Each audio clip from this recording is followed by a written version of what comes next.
오늘 에베소서 5장 1절로 7절 말씀을 통해서 사랑하며 삽시다 라는 제목으로 하나님 말씀 증거하겠습니다. 에베소 강의 23번째 시간입니다. 우리 그리스도인들은 어떻게 살아야 합니까? 우리가 사는 삶의 능력은 또 무엇입니까? 우리가 무엇을 믿고 살아갑니까? 세상 사람들은 자기가 믿고 사는 것들이 있습니다. 자기의 돈을 믿기도 하고요, 자기의 직장을 믿기도 합니다. 또 자기의 실력을 믿기도 하고, 또 자기가 갖고 있는 그 관계들을, 인맥들을 믿기도 합니다. 또 어떤 사람 자기의 자격증을 믿기도 합니다. 근데 이런 믿음은 뭐 하나 약간 삐끗하면 그냥 삶 전체가 다 무너집니다. 그래서 굉장히 높이 올라갔다고 생각하는 대기업의 총수도 하루아침에 창문 열고 빌딩에서 떨어져 죽기도 합니다. 공무원들 장차관까지 올라갔던 사람도 자살하는 일들이 있습니다. 왜냐하면 그들이 믿고 있는 그 믿음이 어느 한순간에 무너졌을 때 살 수 있는 근거가 없으니까, 자기가 무엇 갖고 살아야 되는지 믿음 갖고 살아야 되는데 내가 믿고 있는 것이 무너지니까 자기 자신이 다 무너지고 마는 것입니다. 예수 믿는 사람 뭘 믿고 삽니까? 당연히 우리가 고백하는 것, 하나님 믿고 삽니다. 아멘이십니까? 하나님을 믿고 산다는 것은요, 하나님이 우리에게 약속하신 말씀을 믿고 산다는 거예요. 성경이 우리에게 이렇게 말합니다. 신명기 8장 3절에 너를 낮추시며 너를 줄이게 하시며 또 너도 알지 못하며 내 조상들도 알지 못하던 만나를 내게 먹이신 것은 사람이 떡으로만 사는 것이 아니요 여호와의 입에서 나오는 모든 말씀으로 사는 줄을 내가 알게 하려 하심이라. 그러니까 하나님의 말씀으로 사는 것을 알게 하는 것, 이것이 하나님의 뜻이다라는 것입니다. 우리가 사는 것이 뭡니까? 하나님의 말씀으로 사는 거예요. 우리가 하나님을 믿고 산다라고 말할 때는 막연하게 그냥 하나님이 아니라 하나님이 내게 주신 그 말씀을 내가 믿고 살아가는 것입니다. 그렇기 때문에 누군가 우리 보고 너 올해 뭐 믿고 사니? 라고 물어보면 우리는 세상 사람과 다릅니다. 나는 내 돈을 믿어, 직장을 믿어, 내 체력을 믿어, 내 자리를 믿어, 이렇게 말하는 게 아니고요, 우리가 믿고 사는 게 뭡니까? 하나님의 말씀을 믿고 사는 거예요. 그러니까 올해 우리에게 주신 하나님의 약속의 말씀이 뭡니까? 그게 바로 이 말씀이죠. 누가복음 12장 29절로 32절 우리 같이 한번 읽어봅시다. 시작. 너희는 무엇을 먹을까 무엇을 마실까 하여 구하지 말며 근심하지도 말라. 이 모든 것은 세상 사람들이 구하는 것이라. 너희 아버지께서는 이런 것이 너희에게 있어야 할 것을 아시느니라. 다만 너희는 그의 나라를 구하라. 그리하면 이런 것들을 너희에게 더하시리라. 적은 무리여 무서워 말라. 너희 아버지께서 그 나라를 너희에게 주시기를 기뻐하시느니라. 그러니까 우리의 삶 속에 여러 가지 문제가 닥쳐올 수 있습니다. 근데 그 문제가 있을 때마다 우리가 믿는 게 뭡니까? 다른 거 믿는 게 아닌 거예요. 나는 하나님의 나라를 구하겠습니다.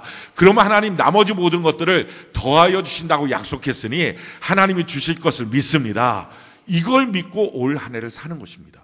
이게 그리스도인이에요. 그러니까 그리스도인들은 말씀을 믿고 사는 것입니다. 우리가 지난 한 주간 뭘 믿고 살았습니까? 하나님의 말씀을 믿고 살았습니다. 그럼 우리가 믿었던 하나님의 말씀이 뭡니까? 이 말씀이죠. 에베소 4장 25절로 30절에 보면 그런즉 거짓을 버리고 각각 그 이웃과 더불어 참된 것을 말하라. 이는 우리가 서로 지체가 됨이라. 분을 내어도 죄를 짓지 말며 해가 지나도록 분을 품지 말고 마귀에게 틈을 주지 말라. 도둑질하는 자는 다시 도둑질하지 말고 돌이켜 가난한 자에게 구제할 수 있도록 자기 손으로 수고하여 선한 일을 하라. 무릇 더러운 말은 너희 입 밖에도 내지 말고 오직 덕을 세우는 데 소용되는 대로 선한 말을 하여 듣는 자들에게 은혜를 끼치게 하라. 하나님의 성령을 근심하게 하지 말라. 그 안에서 너희가 구원의 날까지 인치심을 받았느니라. 우리가 지난 한 주간 살았던 삶의 믿음, 내가 무엇 갖고 사느냐, 내 믿음이 뭐냐, 내가 한 주간 사는 삶의 능력이 뭐냐, 그것은요, 이 말씀, 이것을 우리가 이루며 사는 것입니다. 내가 거짓말하지 않겠다, 참말을 하겠다. 거짓말할 수 있는 위기들이 있을 때 아니야, 난 참말해야지. 내가 화나게 되는 상황들이 있었죠. 그게 우리가 세상에 살면서 살았던 삶의 방식입니다. 짜증나고 힘들면, 안 좋은 일이 생기면 화를 내는 거예요. 근데 화내지 말아야지, 내가 분내지 말아야지, 도리어 축복하는 말을 해야지, 선한 말을 해야지, 내가 도둑질하지 말아야지. 어떤 사람의 물건을 빼앗는 것도 도둑질이지만 사실은 그가 했던 어떤 수고도 인정해 주지 않는 것, 이것도 도둑질이거든요.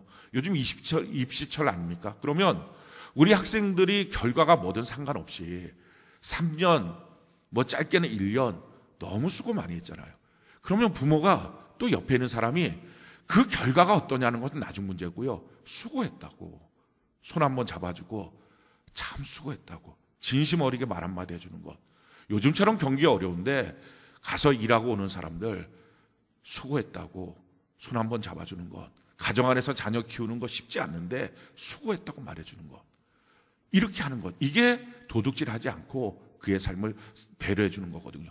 또 내가 욕하지 않는 것, 또 포악스럽게 말하지 않는 것, 또 음란한 말 하지 않는 것, 그렇게 내가 살았던 삶의 방식을 바꾸는 것. 자, 이렇게 하면 뭐가 된다고요?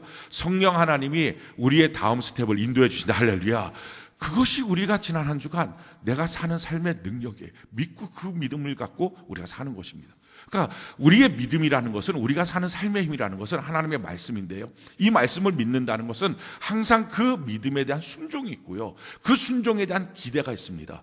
그거 갖고 우리가 하루하루를 살아가는 것입니다. 성경은 우리에게 말하는데 이렇게 말씀해요. 하나님의 말씀이 뭐냐? 시편 119편 105절에 보니까 주의 말씀은 내 발의 등이요 내 길의 빛입니다.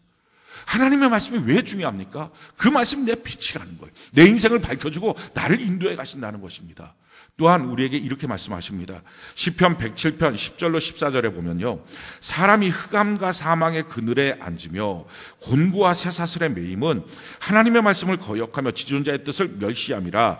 그러므로 그가 고통을 주어 그들의 마음을 겸손하게 하셨으니 그들이 엎드려져도 돕는 자가 없었도다. 이에 그들이 그 환난 중에 여호와께 부르짖음에 그들의 고통에서 구원하시되 흑암과 사망의 그늘에서 인도하여 내시고 그들의 얽혀맨 줄을 끊으셨도다. 우리 하나님은 능력이 하나님이에요.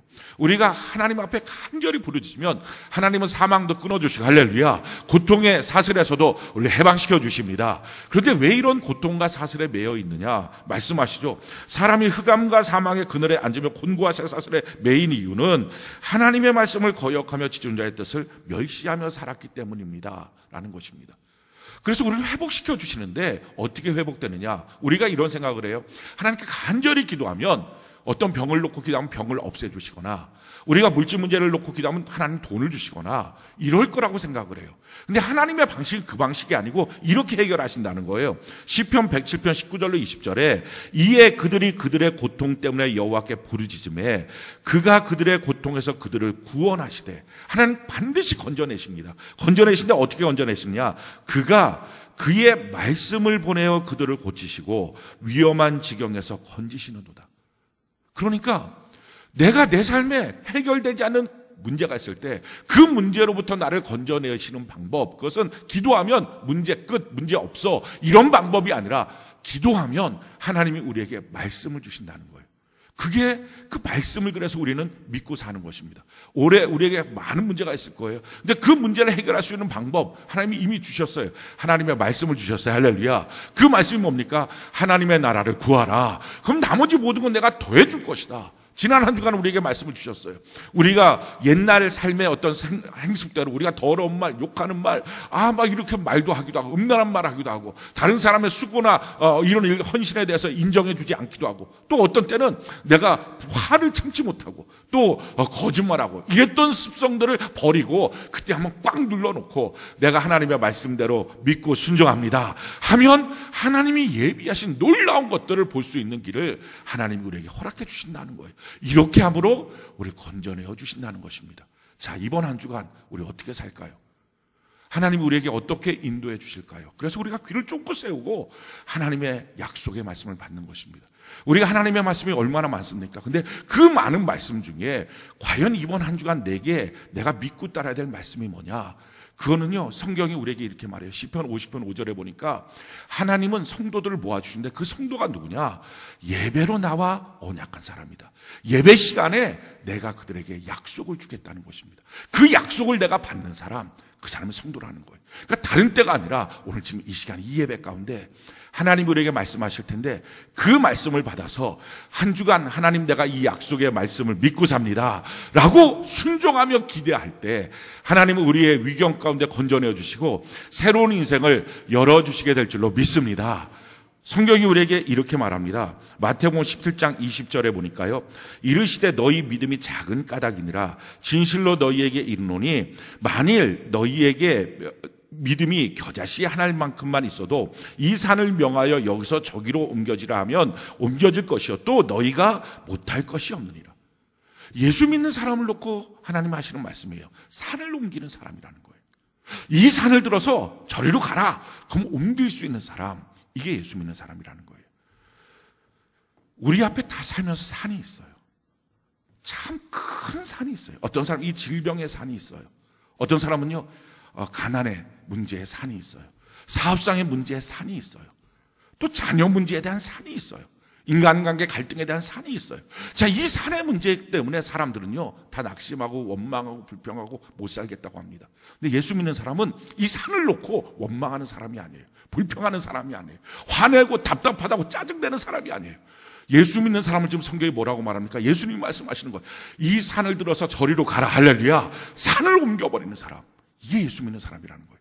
저는 여러분들의 가정 앞에, 여러분들의 인생 앞에, 여러분들의 살 앞에 모여있는 그 우뚝 서 있는 아주 그냥 너무 답답한 큰 산을 옮겨버리는 기적의 한 주간이 되길 바랍니다. 근데 이걸 어떻게 옮기냐고요? 명령하라는 거예요. 이 산은 가라, 가라, 명령하라는 거예요. 근데 이게 쉽지가 않아요. 진심으로 명령이 돼야 되는데 그게 자꾸 의심이 드는 거예요. 그래서 성경에 하나님의 방식이 있어요. 그 방식이 뭡니까? 성경이 이렇게 말해요. 전도서 4장 12절 우리 같이 한번 읽어봅시다. 시작. 한 사람이면 패하겠거니와 두 사람이면 맞설 수 있나니 세 겹줄은 쉽게 끊어지지 아니하니. 이게 하나님의 방식이에요. 산을 옮기는데 명령해서 산을 옮기는 거거든요. 사랑하는 성도 여러분, 그러기에 예수 믿는 사람은요 문제 앞에서 낙심하는 게 아니에요. 문제 앞에서 염려하는 게 아니에요. 문제 앞에서 막 짜증나고 답답하다고 원망하고 불평하는 사람이 아니에요. 문제를 놓고 그 산 같은 문제를 놓고 옮겨버리는 사람이에요. 근데 명령해서 기도해서 옮겨야 되는데 혼자서 그게 힘들다는 거예요. 혼자서 하다 보면 중간에 지쳐버린다는 거예요. 의심이 든다는 거예요. 그래서 어떻게 하라고요? 두 사람만 합심이 되면 된다는 거예요. 가정 안에서 아내와 남편이 합심만 되면 가정의 문제의 산을 옮기지 못할 것이 없어요. 왜 셀이 중요합니까? 셀에 모여서 두 사람만 합심이 돼서 자기 기도 제목을 나눠주면 그 기도 제목 해결되지 못할 게 없는 거예요. 두 사람이 합심되는 거. 성경은 우리에게 다시 한번 또 이렇게 말씀합니다. 마태복음 18장 19절 우리 같이 한번 읽어볼까요? 시작. 진실로 다시 너희에게 이르노니 너희 중에 두 사람이 땅에서 합심하여 무엇이든지 구하면 하늘에 계신 내 아버지께서 그들을 위하여 이루게 하시리라. 아니, 두 사람이 땅에서 조건이 뭐예요? 합심해서 마음이 하나가 돼서 하나님께 기도만 하면 그거 못할 거 하나도 없다. 무엇이든지 다 이루어진다. 그러니까 문제 놓고 싸우는 게 제일 안타까운 거예요. 문제 놓고 마음 갈라지는 게 제일 안타까운 거예요. 문제가 있으면 있을수록 하나가 되는 거예요. 가와만사성. 집안이 하나만 돼도 해결하지 못할 게 없다는 거예요. 셀이 하나만 돼도 해결하지 못할, 그 셀에 셀원들의 수많은 문제가 있는데 해결하지 못할 게 없다는 거예요. 그래서 중요한 게 뭡니까? 이 합심을 만드는 것, 이게 뭐라고요? 이게 사랑이에요. 이번 한 주간 우리가 사랑하며 사는 것, 이게 능력입니다. 사랑하며 살 때부터 하나님의 역사들이 우리에게 나타나기 시작합니다. 성경이 우리에게 뭐라고 말합니까? 오늘 에베소서 5장 1절을 같이 한번 볼까요? 에베소서 5장 1절 같이 한 목소리 시작. 그러므로 사랑을 받는 자녀같이 너희는 하나님을 본받는 자가 되고, 우리가 하나님의 사랑받는 자녀라는 것입니다. 이 사랑받는 자녀처럼 우리도 하나님을 본받아야 된다는 거예요. 그러면 하나님의 무엇을 본받아야 됩니까? 오늘 2절 같이 한번 읽어볼까요? 시작. 그리스도께서 너희를 사랑하신 것 같이 너희도 사랑 가운데서 행하라. 그는 우리를 위하여 자신을 버리사 향기로운 제물과 희생제물로 하나님께 드리셨느니라. 그리스도께서 나를 사랑하신 것처럼 나도 그렇게 사랑해야 된다는 것입니다. 예수님의 사랑이 어떤 사랑입니까? 자기를 버리는 사랑이었어요. 이타적인 사랑이었어요. 그를 위해서 자기를 좀 내려놓는 사랑, 그 사랑을 우리가 배워서 한 마음을 만들어서 가정이 하나가 되고 셀이 하나가 되고 둘이 하나가 되기만 하면 그때부터 하나님의 역사는 나타난다는 것입니다. 삶 같은 큰 문제도 옮겨버릴 수 있는 것, 이게 그리스도인이라는 것입니다. 그런데 우리가 사실은 사랑을 안 하며 산 게 아니에요. 예전부터 우리는 사랑을 하고 살았어요. 근데 옛날부터 했던 그 사랑, 그건 아니라는 거예요. 그 사랑은 버려야 된다는 거예요. 그럼 옛날부터 했던 사랑, 그 사랑이 어떤 사랑입니까? 우리 3절, 4절, 우리 같이 한번 읽어볼까요? 3절, 4절, 같이 한 목소리, 시작. 음행과 온갖 더러운 것과 탐욕은 너희 중에서 그 이름조차도 부르지 말라. 이는 성도에게 마땅한 말이라. 누추함과 어리석은 말이나 희롱의 말이 마땅치 아니하니 오히려 감사하는 말을 해라. 아니, 이게 무슨 사랑이냐고요? 이게 사랑이었어요. 우리가 지나간 예수 믿기 전에 우리가 했던 사랑입니다. 음행, 이걸 우리는 뭐라고 불렀습니까? 로맨스라고 불렀어요. 그 죄예요. 또 뭐라고 말합니까? 더러운 것, 탐욕스러웠던 것. 또 뭐라고 말합니까? 누추함, 어리석은 말, 희롱하는 말. 한 사람 도마 위에 올려놓고 우리가 다 낄낄거리면서 이 사람 저 사람 막 평판하고 저 사람 저렇다. 그러면서 그것을 우리끼리는 의리라고 말하고요, 우리끼리는 우정이라고 말하고요.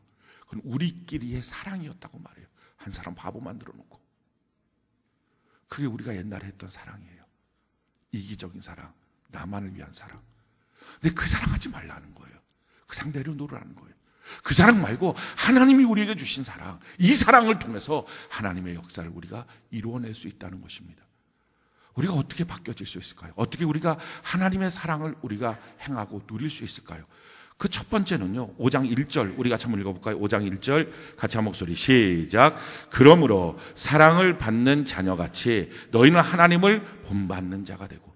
첫 번째는요, 우리가 하나님의 자녀라고 하는 사실을 분명히 믿는 것, 거기서부터 시작한다는 거예요.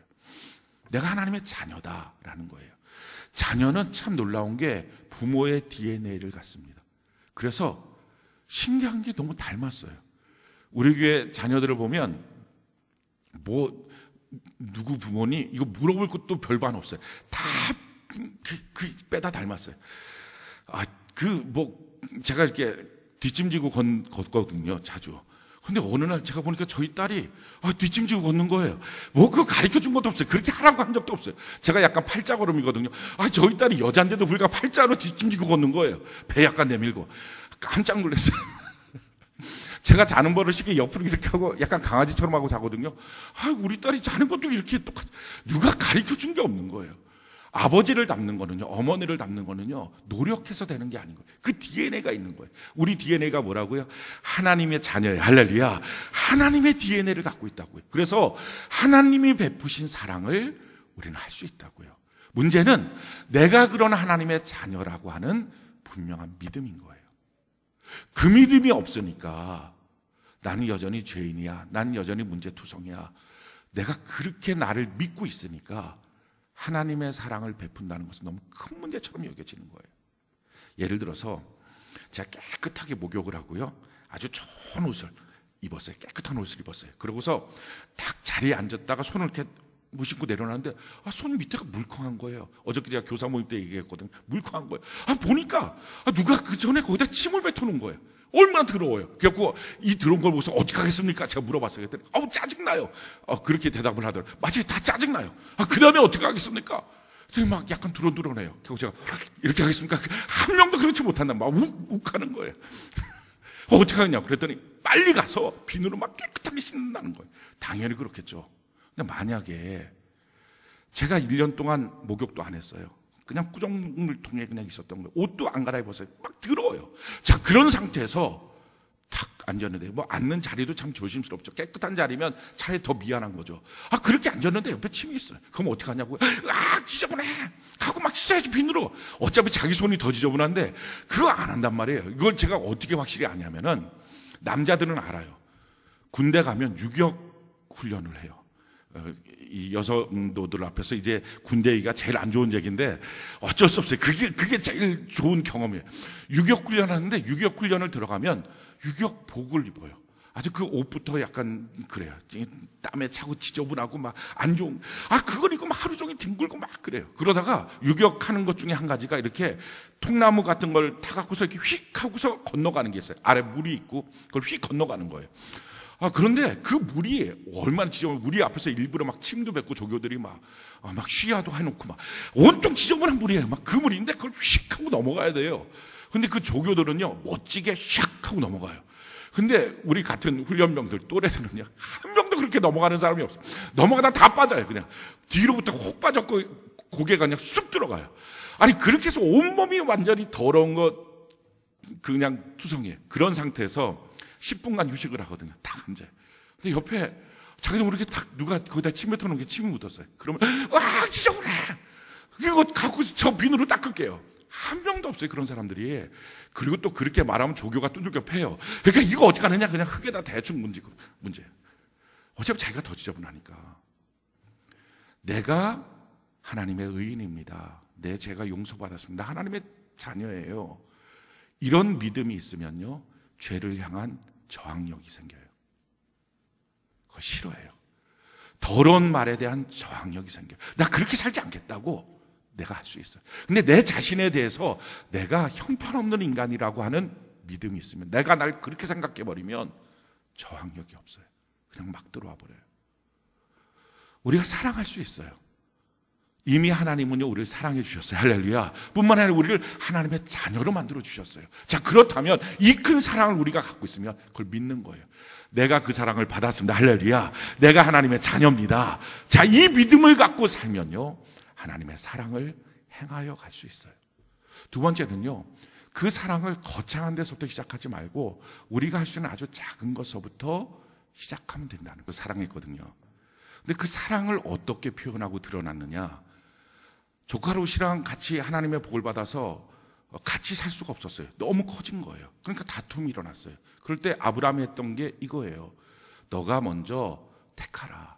너가 우를 택하면 내가 좌를 택하고, 너가 좌를 택하면 내가 우를 택할게. 너가 먼저 해. 그거 하나 한 거예요. 아브라함이 사랑을 표현하는데요, 그거 하나 했어요. 그거 우리도 할 수 있어요. 막 경쟁 관계에 있을 때 너부터 해. 너 먼저 해. 내가 그 다음번에 할게.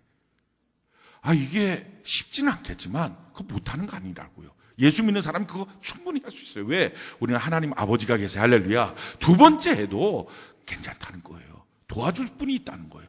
너부터 해. 그 정도 할 수 있다고요. 근데 아브라함이 사랑을 표현하는데 그만큼 표현했어요. 자, 그만큼 표현했는데 참 놀라워요. 하나님이 그걸 보시고 아브라함한테 찾아오세요.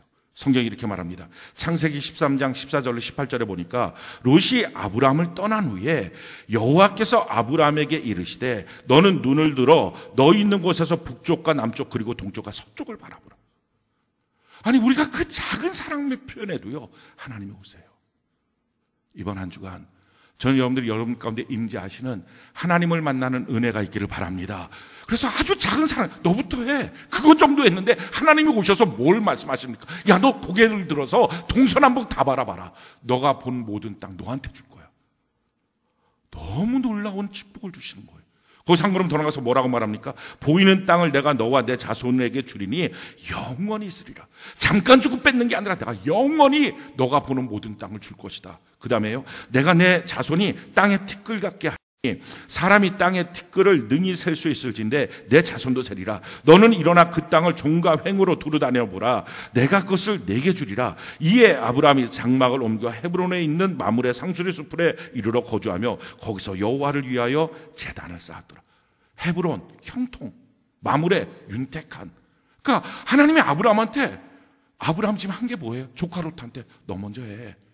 그 정도 했거든요. 근데 그 정도 사랑의 표현을 하니까 그가 할 수 있는 일이었어요. 그러니까 그 정도 하니까 뭐 자기 거 양 다 가져가라, 내 재산 다 가져가라, 그렇게 안 했단 말이에요. 그냥 그만큼 했는데도 하나님이 형통한 윤택한 삶을 이 멋지게 허락해 주시는 거예요. 사랑을 하는데요, 그냥 우리가 할 수 있는 만큼서부터 시작하면 돼요. 성경이 우리에게 이렇게 말해요. 요한일서 3장 16절로 18절에 보니까요, 그가 우리를 위하여 목숨을 버리셨으니 우리가 이로써 사랑을 알고 우리도 형제들을 위하여 목숨을 버리는 것이 마땅하니라. 누가 이 세상의 재물을 가지고 형제의 궁핍함을 보고도 도와줄 마음을 닫으면 하나님의 사랑이 어찌 그 속에 거하겠느냐. 자녀들아, 우리가 말과 혀로만 사랑하지 말고 행함과 진실함으로 하자. 여기서 16절에 뭐라고 말합니까? 예수님이 우리를 위해서 목숨을 버리셨으니까 너도 너의 형제들을 위해서 목숨 버리는 게 마땅하다. 거다라고 말씀합니다. 그럼 그 다음 주에는 뭐라고 말해야 돼? 야, 빨리 목숨 버려. 이렇게 말해야지 마땅한 거예요. 근데 그렇게 말하지 않고 뭐라고 말합니까? 너가 지금 돈이 좀 있는데, 여윳돈이 있는데 너 옆에 있는 사람이 와서 나한테 잠깐 줘라 라고 말할 때, 아니야, 좀 집에 갔다가 내가 좀 생각 좀 하고 다시 와. 그렇게 말하지 않고 줄 수 있는 만큼 그거 조금 주면 된다. 그게 말과 혀로만 아니라 생활과 진실함으로 하는 거다. 아니, 그 정도 우리 할 수 있단 말이에요. 미국의 뉴욕 커뮤니티 교회라고 하는 교회가 있거든요. 근데 그 교회에 톰슨이라고 하는 여자 선생님이, 여자 성도님이 있는데, 이분이 초등학교 선생님이었어요. 근데 자기 반에 테디라고 하는 아이가 있는 거예요. 근데 왕따예요. 맨날 멍한 눈동자로 있고요. 옷도 안 빨았고 냄새 펄펄 나고요. 그러니까 애들이 벌써 싫어하고, 왕따를 뭐 시킨다 안 시킨다를 떠나서 애들이 사귀질 않는 거예요. 성적 뭐 시험만 보면 다 무조건 빵점, 채점할 것도 없어요. 근데 이 톰슨 선생님이 자기 반 아이한테 그런 아이가 있으니까, 예수 믿는 사람인데 마음에 걸리는 거예요. 그래서 어떻게 하면 좋을까 하다가 그 아이의 생활기록부를 봤어요. 초등학교 5학년 반이었으니까 1학년부터 4학년까지의 생활기록부를 본 거예요. 근데 1학년 생활기록부에 보니까 아이가 참 밝습니다. 미래가 있습니다. 아이가 참 쾌활합니다. 그런데 가정 형편이 불우합니다. 이렇게 써 있는 거예요. 2학년 때를 보니까 아이가 조용합니다. 좀 폐쇄적입니다. 아이의 어머니가 불치병에 걸렸습니다. 그게 2학년이에요. 3학년 때 생활기록부를 보니까요, 성적 학업 성취도가 매우 떨어집니다. 금년에 어머님이 돌아가셨습니다. 그리고 아버지는 이 아이를 방치하는 것 같습니다. 4학년 때 보니까요, 이 아이는 미래가 없습니다. 아버지는 집을 떠났고 친척한테 맡겨졌는데 학대받고 있는 것 같습니다. 그렇게 써 있는 거예요. 그걸 보고 이 톰슨 선생님이 펑펑 운 거예요. 왜 그러냐면은 지금 그동안 그 선생님들은요, 글만 써놓은 거예요. 아니, 그런 형편을 알면 가서 뭐라도 좀 해주면 좋은데 글만 써놓은 거예요. 펑펑 울다가 내가 이 아이한테 뭘 해줄 수 있을까? 자기가 할 수 있는 것을 한 거예요. 그래서 그 아이한테 학교 끝나고 우리 1시간씩만 만나서 같이 공부하자. 애한테 자기가 가르쳐 줄 수 있으니까요. 그 정도 할 수 있단 말이죠. 그 공부 가르쳐 줬어요. 그러고서 그 학교는 1년 이제 지나고 나면 성탄절이 되면 아이들이 선생님한테 선물을 갖고 오고, 아이들 다 있는 데서 그 선물을 뜯어서 같이 보는, 축하해주는 그런 행사들을 한다 그래요. 근데 다 아이들이 선물을 갖고 있어요. 막 축하해줬어요. 근데 이 테디 차례가 된 거예요. 뜯어보니까 거기 알 몇 개 빠져있는 빛이 바란 목걸이 하나가 있는 거예요. 그리고 또 하나 향수, 손때 묻은 향수, 거의 남지 않은 향수가 있는 거예요. 애들이 확 웃어버렸어요. 그렇지, 테디가 뭐 갖고 오는 게 저 모양이지. 근데 이 선생님이 그 목걸이를 해서 자기 목에다 걸었어요. 그리고 그 향수를 해서 자기 몸에 뿌렸어요. 그래서 테디를 안아줬어요. 내 평생 성탄절 선물 중에서 제일 좋은 선물이야. 너무 고마워. 하고 안으니까요, 그 테디가 말한 거예요. 선생님 감사해요. 선생님한테서 엄마 냄새가 나서 좋아요. 엄마가 썼던 목걸이. 그러니까 이 테디가 엄마 보고 싶을 때마다 그거 꺼내보고, 엄마 느끼고 싶을 때마다 향수 조금씩 뿌려보고, 그래서 밑에 거의 남지 않은 손때 묻은 그 향수인 거예요. 그거 해준 거예요. 우리 그 정도 할 수 있잖아요. 목걸이 해주는 거, 향수 한 번 뿌려주는 거. 근데 그러고 나서 6, 7년이 지났어요. 그 테디한테 편지가 왔어요. 선생님, 저 고등학교 졸업해요. 반에서 2등 해서 졸업합니다. 애가 바뀌어진 거예요. 그리고 4년 후에 다시 또 편지가 왔어요. 선생님, 저 대학 졸업해요. 과 수석으로 졸업해요. 완전히 바뀌어진 거예요. 그리고 나서 몇 년 후에 또 편지가 왔어요. 선생님, 저 의대 졸업해요. 의사 됐어요. 그리고 선생님, 저 결혼해요. 아시죠? 저 엄마 없는 거. 근데 엄마 자리에 선생님이 와서 앉아주실 수 있나요? 제 마음의 엄마는 선생님이에요. 그 작은 것 하나 한 거거든요. 근데 아이의 인생을 바꾸는 거예요. 사랑하는 성도 여러분, 우리가 할 수 있는 사랑 그 정도 한단 말이에요. 하나님을 믿고 있으니까, 우리가 하나님의 자녀니까. 근데 그 정도의 사랑으로요, 아내와 남편이 한 마음이 될 수 있어요. 그러면 산을 옮기는 거예요. 그 정도의 사랑으로요, 부모와 자녀가 한 마음이 될 수 있어요. 산을 옮기는 거예요. 그 정도의 사랑으로 셀이 한 마음 될 수 있어요. 그러면 산을 옮기는 거예요. 세상 사람들은요, 예수 믿는 사람들을 향해서 하나님 보여달라 그래요. 보여주면 믿겠다고. 전도할 때마다 꼭 부딪히는 거예요. 하나님 보여달라. 보여주면 믿겠다. 근데 이게 세상 사람만 그런 게 아니라 성경을 보니까요, 심지어 예수님의 제자들조차도 하나님 보여달라고 하는 거예요. 성경이 이렇게 말해요. 요한복음 14장 8절에 빌립이 이르되 주여 아버지를 우리에게 보여주옵소서 그리하면 족하겠나이다. 지금 빌립이 예수님께 자꾸 하나님 얘기만 하지 말고 아버지 얘기만 하지 말고 아버지를 좀 보여주세요. 그러면 내가 정말 믿고 잘 따를 것 같아요. 그 전에 예수님이 이미 뭐라고 말씀하셨냐면요, 요한복음 14장 바로 전절이죠. 6절 7절에 예수께서 이르시되 내가 곧 길이요 진리요 생명이니 나로 말미암지 않고는 아버지께로 올 자가 없느니라. 너희가 나를 알았더라면 내 아버지도 알았으리로다. 이제부터는 너희가 그를 알았고 또 보았느니라. 예수님 다 말씀하셨어요. 내가 곧 길이고 진리고 생명이야. 나를 믿는 자는 지금 아버지를 만난 거야. 그런데도 빌립이 그 다음에 뭐라고 말합니까? 아버지 좀 보여주세요. 그러니까 이미 다 말씀하셨지만 그거 갖고 부족하다는 거예요. 그래요. 우리가 다 말씀 믿고 삽니다. 그런데 세상 사람들은요, 우리 주변의 사람들은 그것만 갖고는 부족하다는 거예요. 말씀이 이렇게 나와 있잖아. 근데 그것만 갖고는 부족하다는 거예요. 정말 실체를 좀 보고 싶다는 거예요. 우리가 어떻게 보이지 않는 영의 아버지, 영이신 하나님을 보여주나요? 성경이 우리에게 이렇게 말하고 있어요. 요한일서 4장 12절 우리 같이 한번 읽어볼까요? 시작.